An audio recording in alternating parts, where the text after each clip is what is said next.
അധ്യായം 104 അൽ ഹുമ്മസ. അവതരണം മക്കയിൽ. സൂക്തങ്ങൾ 9. ഒന്നാം സൂക്തത്തിലെ ഹുമ്മസ എന്ന പദം തന്നെയാണ് അധ്യായത്തിന്റെ പേര്. അർത്ഥം കുത്തുവാക്ക് പറയുന്നവൻ.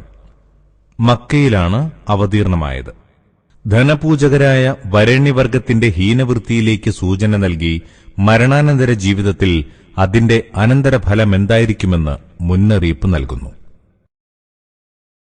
ബിസ്മില്ലാഹിർ റഹ്മാനിർ റഹീം.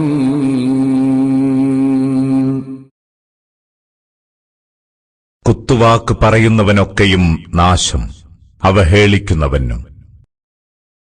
അവനോ ധനം ഒരുക്കൂട്ടുകയും അത് എണ്ണിക്കണക്കാക്കുകയും ചെയ്യുന്നവനാണ്.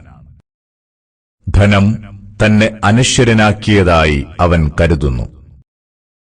സംശയം വേണ്ട, അവൻ ഹുത്വമയിൽ എറിയപ്പെടുക തന്നെ ചെയ്യും. ഹുത്വമ എന്തെന്ന് നിനക്കറിയാമോ?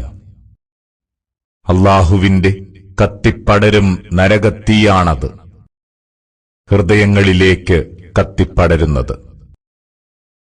അത് അവരുടെ മേൽ മൂടിയിരിക്കും. നാട്ടി നിർത്തിയ സ്തംഭങ്ങളിൽ അവർ ബന്ധിതരായിരിക്കും.